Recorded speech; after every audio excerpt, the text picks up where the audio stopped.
عمران خان نے حکومت کے آنے کے بعد پوری کوشش کی کہ اخراجات کو، اپنے ذاتی اخراجات کو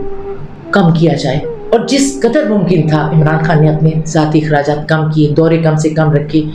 بہت کم لوگوں کو ساتھ وہ لے کے جاتے تھے اگر کوئی ضروری دورے ہوتے بھی تھے، اور انہوں نے اس عرصے میں بے شمار اصلاحات کی، جس میں سے سب سے بڑی جو اصلاحات میں چند چیزیں جو ہیں، منی لانڈرنگ پر پابندی، اور انکم ٹیکس جو ہے آج لوگ دے رہے ہیں، کل تک نہیں دے رہے تھے، اور ہیلتھ کارڈ۔ یہ وہ چیزیں ہیں جن کا ہم تصور نہیں کر سکتے تھے کہ ہمارے ملک میں یہ بھی کبھی ہو سکیں گے۔ اس کے علاوہ بھی بے شمار اصلاحات ہیں جو کہ اس کے علاوہ عمران خان نے ہمیشہ یہ کہا کہ میری اولین خواہش ہے کہ میں جب اپنے اللہ کے پاس جاؤں تو میں یہ کہہ سکوں کہ میں نے ایک انصاف کا نظام اور غریب آدمی، ایک غربت جو ہے وہ میں نے دور کی ہے۔ میں یہ دو کام کرنا چاہتا ہوں مرنے سے پہلے۔ تو عمران خان کی ایک اور وجہ بھی ہے مقبول ہونے کی کہ اس نے پوری دنیا میں پاکستانیوں کی عزت بحال کی، پاکستان کے گرین کارڈ کی عزت دوبارہ بحال کی جو کہ ختم ہو چکی تھی۔ آپ کو پتہ ہے نا کہ آپ کے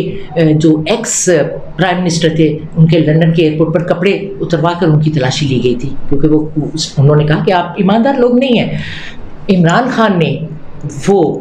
دوبارہ بحال کیا، پاکستان کی عزت کو دوبارہ بحال کیا، اور عمران خان نے عوام کو شعور دیا کہ اصل چیز ہے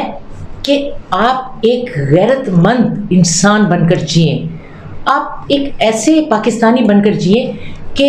آپ اپنے ملک کی آزادی اور خود مختاری پر کوئی سمجھوتا نہ کر سکیں، ورنہ تو باہر کی جو طاقتیں ہیں وہ ہمیشہ کمزور ملکوں کو دبا کر اپنی مرضی کے فیصلے مسلط کرتی رہیں۔ عمران خان اس نظام کو بدلنا چاہتا تھا کہ ہم ایک اتنی مضبوط قوم بن جائیں کہ پھر کوئی ہمیں ڈکٹیٹ نہ کر سکے۔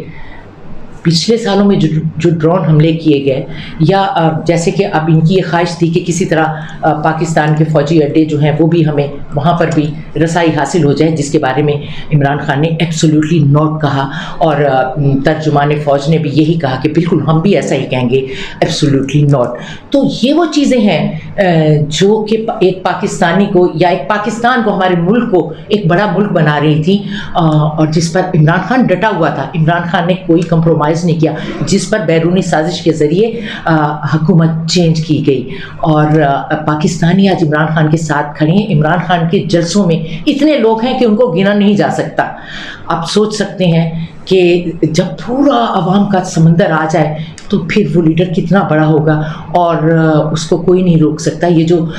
اس وقت 13 جماعتیں ہیں نا، اس وقت آپس میں گتھم گتھا ہو رہی ہیں، اور ہر جماعت کی یہ خواہش ہے کہ ہمیں وزارتیں مل جائیں، کیونکہ یہ غیر فطری اتحاد تھا، اور یہ آپس کے مفادات کے لیے اکٹھے ہوئے تھے، ورنہ یہ ایک دوسرے کی جان کی دشمن ہے۔ یہ ساری پارٹیاں اندر سے ایک دوسرے کو بالکل پسند نہیں کرتی۔ اب ان کا آپس میں جھگڑا ہو رہا ہے، ہر پارٹی چاہتی ہے ہمارا بندہ جو ہے سینیٹر بنے، ہمارا بنے گورنر بنے، اور ہمیں